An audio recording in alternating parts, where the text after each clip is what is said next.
Welcome back to the channel. We might not be in the usual setup, but we're back bringing out the content on Wrexham Football Club on a consistent basis. Now, things are heating up in the transfer window for Wrexham Football Club. We have got plenty that we're going to be talking about in today's video. We're going to be reporting on 2 departures at the club and Wrexham's club record signing of a new goalkeeper. I'm going to be bringing you everything you need to know on the new signing and the 2 departures going forward for Wrexham and how Wrexham have made their first proper sale under the takeover of Ryan and Rob. So before we get going in today's video, if you're looking for the best Wrexham AFC content, I say it every video, it's coming your way on the channel. Make sure to get down there and click the red subscribe button. On the road to 29,000 subscribers. I think we're just over 100 away, so if you like this style of content and you would like to see more of it on the channel, it's free to make an account, it's free to subscribe. Please consider doing that, and as well click the first link in the description down below if you would like to buy anything from our partners at Holy. You can use the code WXM5 for £5 off your first order. Without further ado, let's get taking a look at the first departure. 25-year-old centre-back Lewis Brunt has completed the permanent switch over to Lancashire to fellow Championship side Bolton Wanderers for a fee of around £500,000. That's the base fee that the fellow Championship side have paid. It could rise to £750,000 including add-ons, so if you're looking at that, it's a big bit of news for Wrexham. It's a big milestone in the takeover of Ryan and Rob. Not one that really surprises us because we know the model that Wrexham do have. We sort of just pump money into the team, and you know, we have these sponsors that are putting tens of millions of pounds into the club. We're just a very commercial based club, so to see the sale of a player, it's big because we haven't really seen it before, but it's not a big thing in terms of money going back into the budget and it being a much needed sale for Wrexham. But I think it is obviously interesting because it's the first noticeable profit on a player under the takeover, and it's likely around £250,000, £300,000 profit on what Wrexham did pay for Lewis Brunt back in 2024. Now, if we're looking at the departure of Lewis Brunt, I think it's one that's kind of surprised me and a lot of other Wrexham fans, because I for one was certain that he would be in Parky's plans going into this Championship season. Of course, 25 years old, had a really good sort of solid spell at Wrexham in the games that he did play. He was a bit hit and miss in terms of staying fit, his consistency in the starting 11, but I think for those decent chunks that he did have in the starting 11 in League One in the Championship, he was a useful asset for us, and I don't think he really put a foot wrong. Now, if we're looking at last season in the Championship, he did have that decent start, was then sidelined for 4.5 months after that injury away at Middlesbrough, and ever since then he sort of worked his way back, worked very hard in training to get back to full fitness, returned to the squad but never got back in the lineup, and I don't think you can really blame him because his competition on that left hand side was Callum Doyle, and it was never going to be the case of Brunt coming back into the squad and replacing Callum Doyle, who has had one hell of a season for Wrexham Football Club. So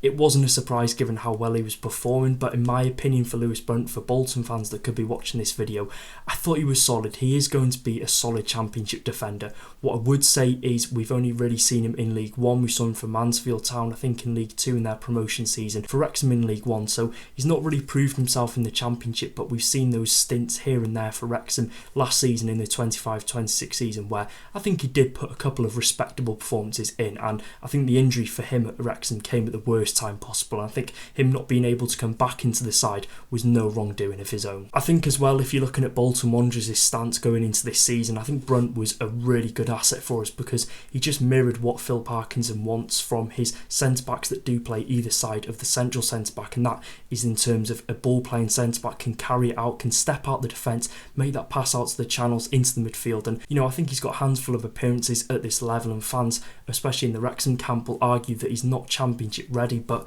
in my opinion, my honest opinion to Bolton fans watching this, I think he's 100% ready, and I think he has proved that again in minutes that he has played in the Championship, and if he's utilised well at Bolton, I think he's going to be a good asset for them. But yeah, I think overall on the departure of Lewis Brunt, it's one that's definitely surprised me because we still see Dan Scarr, 31 years old, staying on. We don't look as if we're going to ship him off in the summer transfer window, so getting rid of a 25-year-old centre-back who could maybe have had a breakthrough season at Wrexham and possibly had that high resale value if he did break through for us, I think is a surprise, but evidently Parky does have options lined up, and we've seen the link of that Viking centre-back over in Norway, so he's going to have options lined up that are going to help us ultimately achieve what we want to achieve this season, and that is to be as high up the table as possible. And if he thinks that a replacement for Lewis Brunt is going to excel the team and excels the team's performances going into this season, let's leave it down to Phil Parkinson. Talking on another departure now, the most unexpected departure of the transfer window is Ryan Hardy. That's sarcasm if you couldn't tell.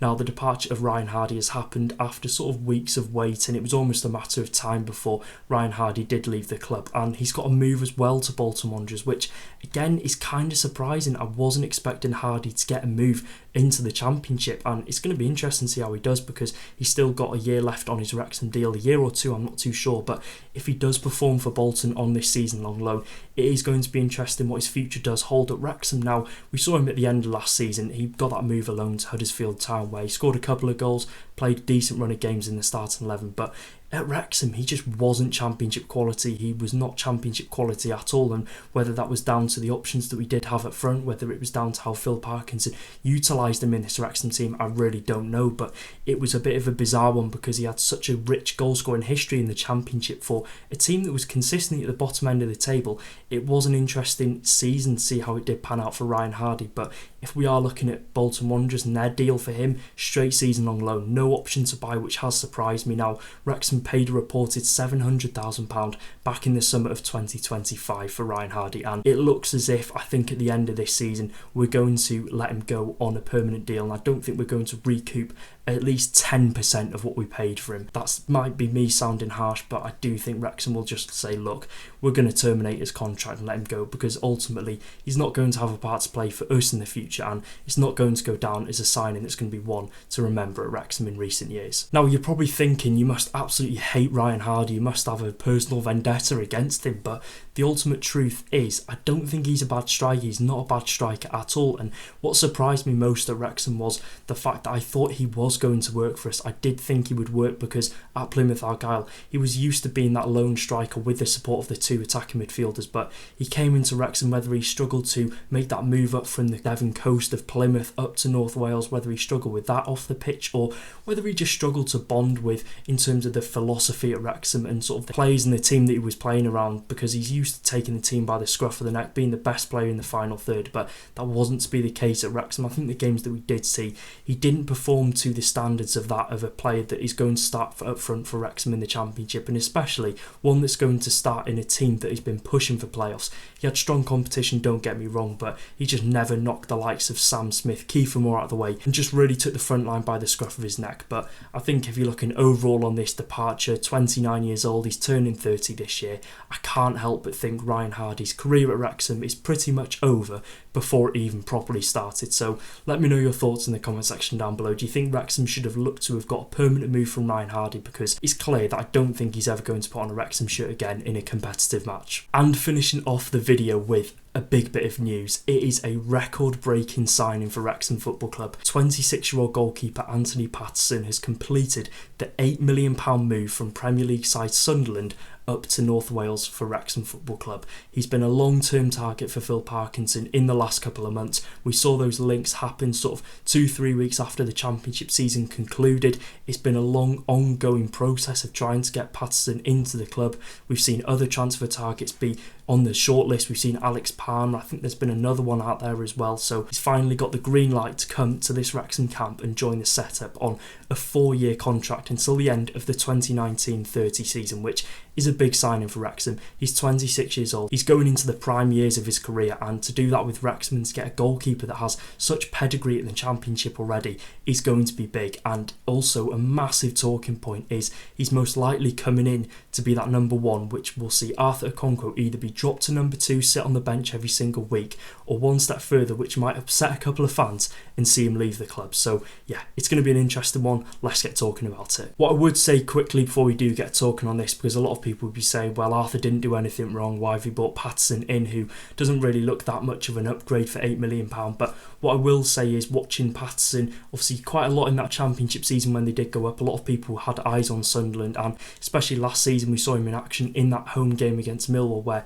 he kept a clean sheet. Millwall won 2-0, and I think the stats and the opinions of Sunderland fans really do just back up the quality that he possesses in that back line, and I think he's going to be one that elevates the quality of the back line, especially in that goalkeeping open role from maybe a 65-70% to an 85-90%, and he's going to just increase the quality, the experience that we do have, really just building a team around players that Phil Parkinson can trust to go out there every single week, be consistent. You know, he has this quality in this league before. That's something we don't have to question. We're not going to have question marks, questions up in the air whether Patterson will struggle to adapt to this Wrexham team. He's been in it before. He knows what it takes to get out of this Championship League, and following on from that, he played an instrumental role in their promotion to the Premier League in the 24-25 season. In that season, the stats as well do just back it up. 14 clean sheets, 68 save percentage, 42 goals conceded. Every game he played but one, 45 league games, and one massive save in the playoff final in the opening minutes of the game.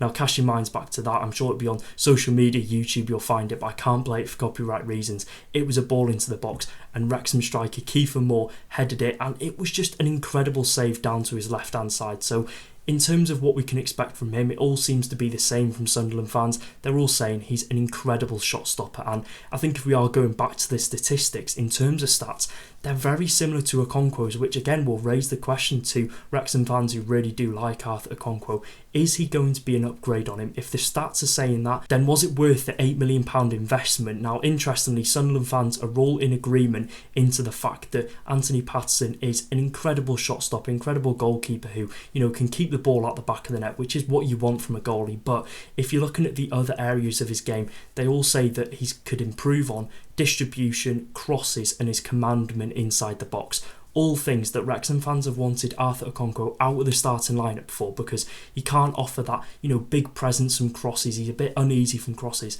If we're not going to see that from Anthony Patterson, then are we going to see a real difference between the two goalkeepers? In my opinion, I think we will. I think we're going to see a goalkeeper that knows this league inside out. He's going to be confident in his abilities. You know, he's going to be the one that is going to be the heart of the defence. That it all starts from the goalkeeper. That's the most important position on the pitch, the goalkeeper. Fundamentally, it is. You need a player that's going to keep the ball out the back of the net really well, and Anthony Patterson can provide that for us. Now, like I just said earlier on in the video, whether there's an £8 million improvement in Patterson over Okonkwo is another question. That'll be one that I'd love to hear your thoughts in the comment section down below. But in the Championship, he's proven himself before. He's got 100 plus appearances at this level. He showed it. It is going to be a very good signing for Wrexham, and it's a record breaking one, the biggest in the club's history. So it's going to be one that he needs to live up to, but do I have any doubts that he won't live up to it? Not at all. He's a quality goalkeeper, and we'll just have to wait and see how he performs over the course of this season. What I would say as well is there's going to be a lot of people out there that absolutely love Arthur Okonkwo and what he does bring into that Wrexham goal and into that number one spot. But what I would say is we've seen it in a couple of positions before. We've seen it for other clubs. Just get behind Anthony Patterson. There's no point getting on his back if he makes one slight mistake, one kick out of play, because everyone's going to be comparing him to Arthur.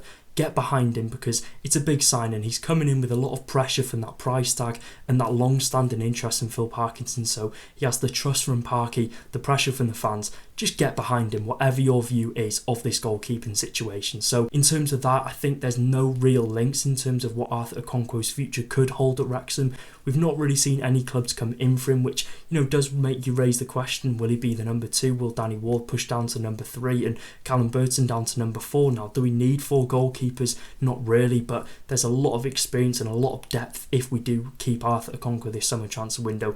In my opinion, it sort of screams towards a deal being concluded in that final week of the window. So it is a question, will he fight for his spot in that number 1 role, or will he understand that he's 25 years old, he needs to be playing week in, week out, which I think is going to be the case. So that is it for today's video. If you did enjoy it, make sure to drop a like, subscribe, do all that good stuff if you would like to see more Wrexham AFC content, and until the next one, take care guys, up the Championship Reds.